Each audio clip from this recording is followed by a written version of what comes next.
નમસ્કાર દર્શક મિત્રો, સ્વાગત છે તમારું ગુજરાત માહિતી યુટ્યુબ ચેનલમાં।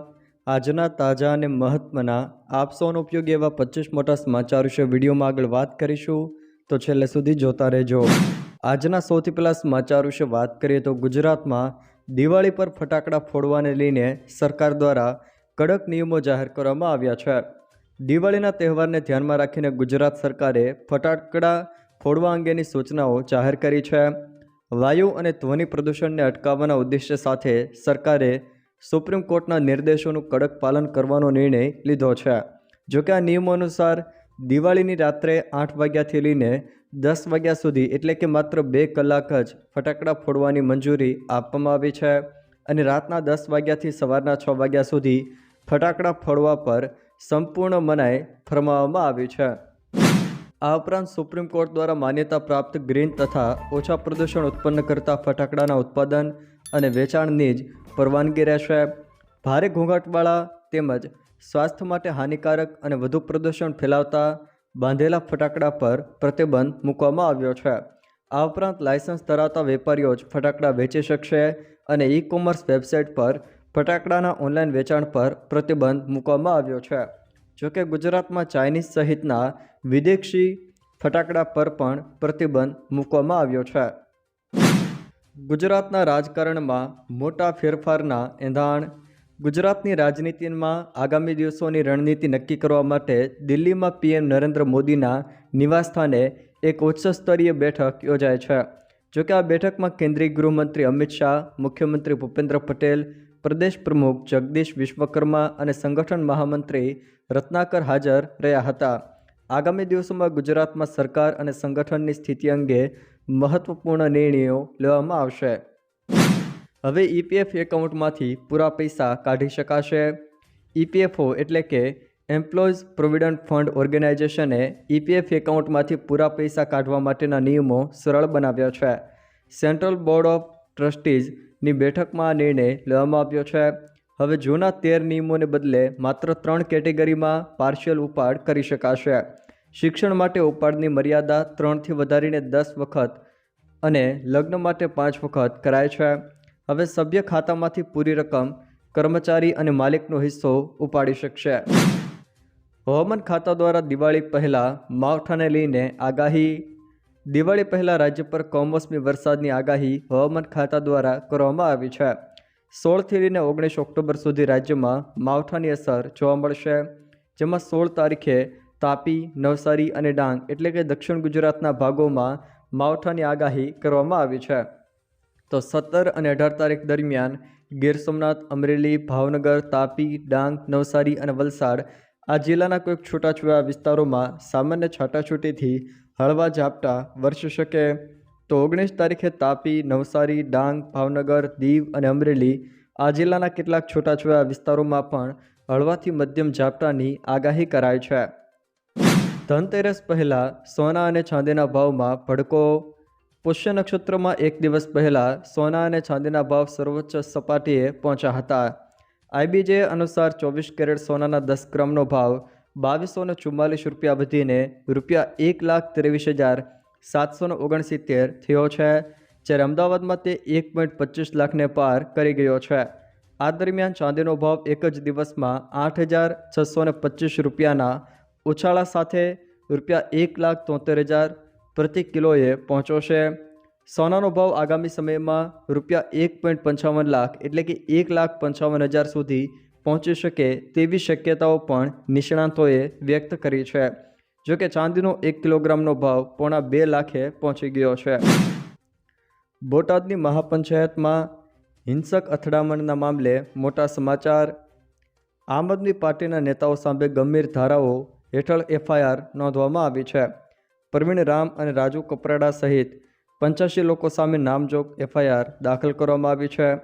હત્યાનો પ્રયાસ, ષડયંત્ર અને સરકારી મિલકતને નુકસાન સહિતની ગંભીર ગુનાની ધારાઓ હેઠળ એફઆઈઆર નોંધવામાં આવી છે। આજતકની અંજના ઓમ કશ્યપ વિરુદ્ધ એફઆઈઆર। લુધિયાણા પોલીસે આજતકના એન્કર અંજના ઓમ કશ્યપ, અરુણ પુરી અને ઇન્ડિયા ટુડે ગ્રુપ સામે વાલ્મીકી સમુદાયની ભાવનાઓને ઠેસ પહોંચાડવા બદલ એફઆઈઆર નોંધી છે। ભારતીય વાલ્મીકી ધર્મ સમાજની ફરિયાદ મુજબ કશ્યપે પોતાના શોમાં સંત વાલ્મીકી વિરુદ્ધ અપમાનજનક ટિપ્પણી કરી હતી. સંગઠને આ ટિપ્પણીને અત્યંત અપમાનજનક ગણાવીને રાષ્ટ્રીય આંદોલન પહેલાં કાર્યવાહીની માંગણી કરી છે. રાજ્યમાં શિયાળાનું ધીમે ધીમે આગમન. રાજ્યમાં શિયાળાનું હવે ધીમે ધીમે આગમન શરૂ થઈ ગયું છે. મહત્તમ તાપમાન 34 થી 35 ડિગ્રી જ્યારે લઘુત્તમ તાપમાન 20 ડિગ્રીથી પણ નીચે નોંધાયું છે. ચોમાસાએ ગુજરાત, રાજસ્થાન, મહારાષ્ટ્ર અને મધ્યપ્રદેશમાંથી વિદાય લીધી છે. હવામાન વિભાગે ચોમાસાની સત્તાવાર વિદાય પણ જાહેર કરી દીધી છે. આગામી 7 દિવસ ગુજરાતમાં વાદળછાયું વાતાવરણ રહેશે, પરંતુ વરસાદની હવામાન ખાતા દ્વારા પણ આગાહી કરાઈ છે. જોકે અમદાવાદમાં મહત્તમ તાપમાન 34 ડિગ્રી જ્યારે લઘુત્તમ તાપમાન 23 ડિગ્રી સુધી રહેવાની પણ સંભાવના છે. ગુજરાતના સરકારી કર્મચારીઓ અને પેન્શનરોને વહેલો પગાર મળશે. ગુજરાત સરકારે દિવાળીના તહેવારને ધ્યાનમાં રાખીને સરકારી કર્મચારીઓ અને પેન્શનરોને ઓક્ટોબર મહિનાનો પગાર તેમજ પેન્શન વહેલી તારીખે ચૂકવવાનો નિર્ણય કર્યો છે. હવે આ ચૂકવણી તારીખ 14થી લઈને 16 ઓક્ટોબર 2025 દરમિયાન તબક્કાવાર કરાશે. સરકારી કર્મચારીઓ તહેવારની ઉજવણી આનંદપૂર્વક કરી શકે તે માટે આ નિર્ણય લેવાયો છે. નવેમ્બરમાં જાહેર થશે પીએસઆઈ ભરતી પરીક્ષાનું સિલેક્શન લિસ્ટ. પીએસઆઈ ભરતી પરીક્ષાનું સિલેક્શન લિસ્ટ નવેમ્બરમાં જાહેર થઈ શકે છે. ગુજરાત હાઈકોર્ટે વર્ષ 2025-26નું પોલીસ ભરતી કેલેન્ડર માંગ્યું હતું.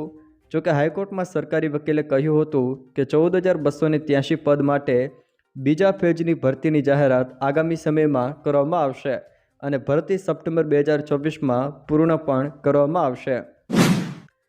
ઓનલાઈન પેમેન્ટને લઈને યુપીઆઈ યુઝર્સ માટે સારા સમાચાર. યુપીઆઈ વપરાશકર્તાઓ માટે સારા સમાચાર આવ્યા છે. એનપીસીઆઈએ 31 ડિસેમ્બરથી એક મોટો ફેરફાર લાવી રહ્યો છે. આ નવી સુવિધા તમને ગૂગલ પે, ફોનપે અથવા તો પેટીએમ જેવી કોઈપણ યુપીઆઈ એપ્લિકેશનમાંથી તમારા બધા ચૂકવણીઓ અને ઓટો પેમેન્ટ્સ જોવા અને મેસેજ કરવાની મંજૂરી આપશે, ભલે આ ચૂકવણીઓ બીજી એપ્લિકેશન પર સેટ કરેલી હોય. વધુમાં તમે તમારા ઓટો પેમેન્ટ્સને એક એપ્લિકેશનથી બીજી એપ્લિકેશનમાં ટ્રાન્સફર પણ કરી શકો છો. દિવાળીને લઈને ચાઇનીઝ તુક્કલ પર પ્રતિબંધ.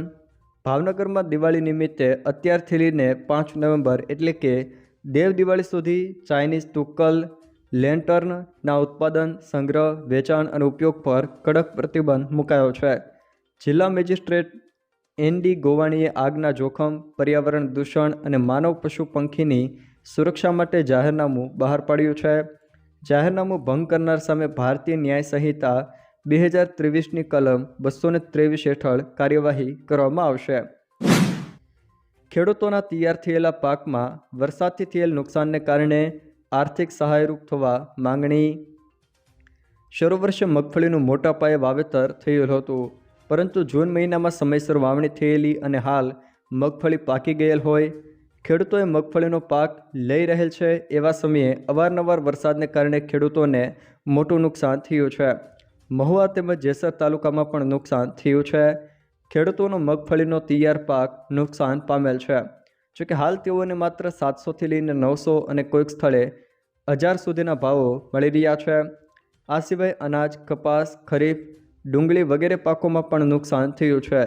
તેથી ખેડૂતોને સરકાર દ્વારા સહાયરૂપ થવા અને ખેડૂતો દ્વારા સહાય ચૂકવવામાં આવે એવી માંગણી કરવામાં આવી છે. અંબાલાલ પટેલની દિવાળીમાં માવઠાની અને ઠંડીને લઈને મહત્ત્વની આગાહી. અંબાલાલ પટેલની આગાહી અનુસાર દિવાળી આસપાસ માવઠાની શક્યતા છે. તારીખ 18થી લઈને 20 ઓક્ટોબરે બંગાળના ઉપસાગરમાં લો પ્રેશર બને તેવી પણ શક્યતા છે. તારીખ 18થી 30 ઓક્ટોબર વચ્ચે અંબાલાલ પટેલે માવઠાની શક્યતા પણ વ્યક્ત કરી છે. જોકે વરસાદ બાદ અંબાલાલ પટેલ દ્વારા ઠંડીને લઈને પણ મહત્ત્વની આગાહી કરાઈ છે. અંબાલાલ પટેલની આગાહી મુજબ હાલ ગુજરાતમાં ઠંડીનું જોર ઓછું છે, પરંતુ નવેમ્બરના અંતથી ઠંડી ધીમે ધીમે વધશે. 23 નવેમ્બરથી ઉત્તર ભારતમાં હિમવર્ષા શરૂ થતાં ગુજરાતમાં ઠંડકનો માહોલ જોવા મળશે. તારીખ 6થી લઈને 9 ડિસેમ્બર વચ્ચે મજબૂત વેસ્ટર્ન ડિસ્ટર્બન્સના કારણે ભારે હિમવર્ષા પણ થઈ શકે. તારીખ 16થી લઈને 19 ડિસેમ્બરે માવઠાની શક્યતા પણ રહેશે, જ્યારે 29 ડિસેમ્બરથી ઠંડીનો ચમકારો વધશે અને જાન્યુઆરીમાં કડકડતી ઠંડી પડશે. પાટણમાં યુરિયા ખાતરની અછત. પાટણ જિલ્લામાં યુરિયા ખાતરની અછતથી ખેડૂતો હેરાન છે. ગુજકોમાં 16 ડેપો અને પ્રધાનમંત્રી કિસાન સમૃદ્ધિ કેન્દ્રો પર વહેલી સવારથી ખેડૂતોની લાંબી કતારો લાગે છે, પરંતુ મર્યાદિત જથ્થાને કારણે એક ખેડૂતને માત્ર 2 થી 3 થેલી જ મળે છે. ડીએપી ખાતરની ફરજિયાત ખરીદીથી ખર્ચ વધે છે. પૂરતું યુરિયા નહીં મળે તો પાકને નુકસાનનો પણ ડર છે, જેનાથી ખેડૂતોમાં રોષ ફેલાયો છે. જીએસઆરટીસી કંડક્ટરની 571 પોસ્ટ માટે ભરતી. જીએસઆરટીસીએ કંડક્ટર પોસ્ટ માટે દિવ્યાંગ ઉમેદવારોની 571 ખાલી જગ્યાઓ માટે ભરતીની જાહેરાત કરી છે. આ માટે ઉમેદવારે ધોરણ 12 પાસ કરેલું હોવું જોઈએ અને તેની પાસે કંડક્ટર લાયસન્સ હોવું જરૂરી છે. આ ભરતીમાં અરજી ઓનલાઈન કરવાની રહેશે. આ ભરતીમાં અરજી કરવાની અંતિમ તારીખ 1 ઓક્ટોબર હતી, જે લંબાવીને 16 ઓક્ટોબર કરવામાં આવી છે. ગંદા ટોયલેટનો ફોટો મોકલો અને ₹1000 મેળવો. National highway authority of India એટલે કે NHAIએ ક્લીન ટોયલેટ પિક્ચર ચેલેન્જ શરૂ કરી છે. જો નેશનલ હાઈવે પરના ટોલ પ્લાઝા નજીક કોઈ ટોયલેટ ગંદુ હોય તો યુઝર્સ રાજમાર્ગ યાત્રા એપ દ્વારા તેની ફરિયાદ કરી શકે છે. ફરિયાદ સાચી જણાશે તો ફરિયાદ કરનારના ફાસ્ટેગમાં ₹1000 મોકલવામાં આવશે. આ Jio tag photo challenge 31 October 2025 સુધી ચાલશે, જેનો હેતુ સ્વચ્છતા સુનિશ્ચિત કરવાનો છે. મ્યુનિસિપલ સફાઈ કામદારો મંગળવારે સફાઈથી અળગા રહેશે. અમદાવાદમાં દિવાળીના તહેવારો ટાણે જ મ્યુનિસિપલમાં હૈયા હોળી પ્રગટી છે. શહેરમાં સ્વચ્છતા જાળવવાની કામગીરી કરતા સફાઈ કામદારો આઉટસોર્સિંગ બંધ કરવા સહિત પોતાની માંગણીઓને લઈને આજે સફાઈ કાર્યથી અળગા રહેશે તેવી જાહેરાત નોકર મંડળના જનરલ સેક્રેટરી કલ્પેશ મકવાણાએ કરી છે. ગુજરાતમાં ટેટનો નવો અભ્યાસક્રમ જાહેર. ગુજરાત રાજ્ય પરીક્ષા બોર્ડ ટેટ 1 અને ટેટ 2 માટેનો નવો અભ્યાસક્રમ જાહેર કર્યો છે, જે કેન્દ્રની CTET પરીક્ષા મુજબ તૈયાર કર્યો છે. ધોરણ 1 થી 5 અને 6 થી 8ના શિક્ષક બનવા ઈચ્છુક ઉમેદવારોને તૈયારીમાં ફાયદો થશે.